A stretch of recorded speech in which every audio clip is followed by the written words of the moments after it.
I'm sorry, number 5. Yesterday, I made the point that what the media has to do in order to actually allow other authorities to impeach Trump or to get rid of him, they've got to drive his approval numbers down to the 30s. They have to do that, like they did have to do this.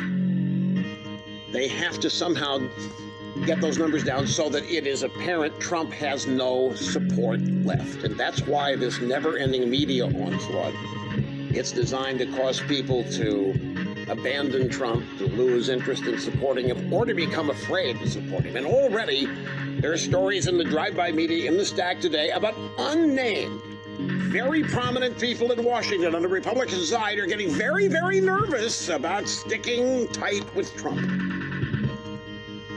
Now, this audio soundbite from CNN, cameras in again, and you know when he does that, it's always great, and apparently he just took Pelosi and Schumer to school on the importance of securing the border and asking, doesn't everybody want border security? Forcing him to say, yeah. I mean, they couldn't very well sit there and say no. He's telling them how legislation works, and he's telling them, I'll be happy to shut this thing down like we did last time, and Chuck, you got the blame for it. It was called the Schumer shutdown, and I'll be happy to do it again. I'll be security. Who doesn't want border security? You know, and this is what happens. These two guys, two people show up, Pelosi and Schumer show up, and they believe that they're having a meeting with an absolute idiot.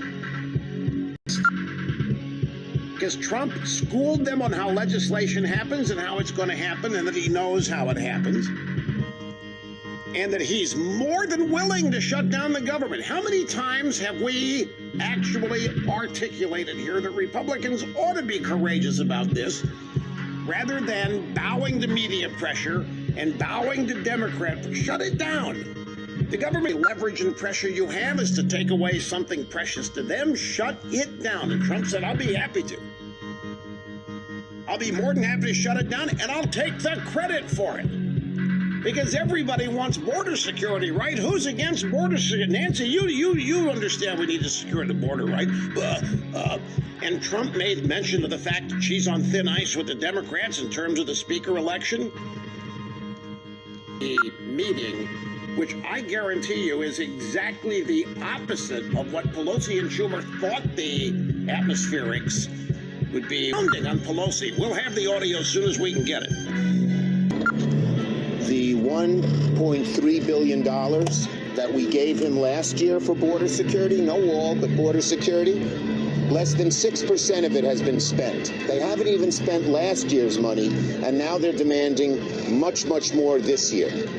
Go ahead. Now, we're just going to take questions on this subject only. Madam Speaker, given what we saw in there, the bickering, the back and forth, what does this say about your ability to work with this president over the next 2 years?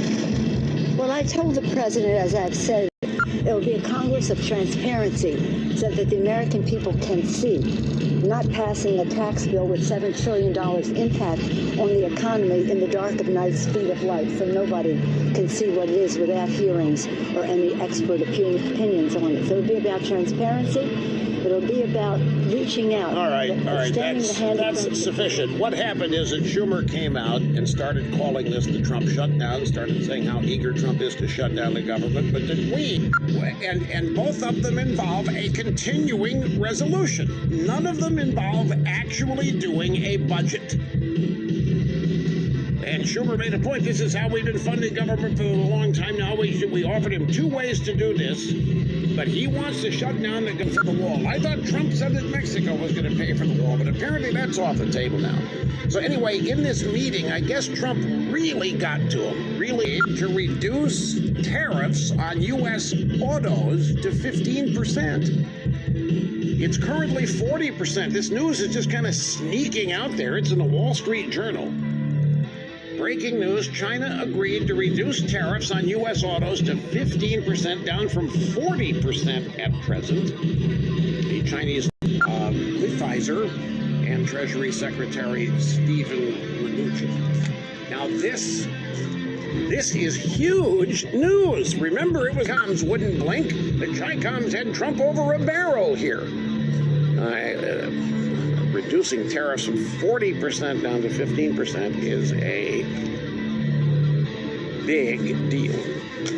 So we'll just have to wait and see what happens here with this. This was obviously a contentious meeting in the White House, a stare down inside the White House and try to reestablish themselves as in control of the narrative, and to try to paint Trump as immature and childish and had a little bit of a temper tantrum. But I wasn't able to hear it either. It was happening here during the opening segment of the program, but reports I got on it that Trump just humiliated these people, was just schooling them and telling them the way things have to be, the way things are going to be, and reminding them that any shutdown is going to be on them. It's a bit of a stretch. There's always something to worry about when the powerful United States government has you in its crosshairs.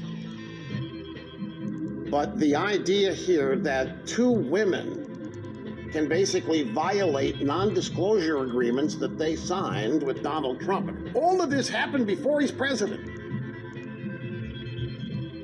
The fact that these two women violate the NDAs and want to go public now as a further means of extortion somehow makes him guilty of they're not impeachable offenses, and they're not even violations of law. And they're probably not even violations of campaign law. In fact, one of the points Mark Penn makes in his column is irrelevant. But none of the facts matter. The overall purpose of all of this is to get Trump. Drive the approval numbers down as low as they can. Create this aura around Trump that he is a walking criminal.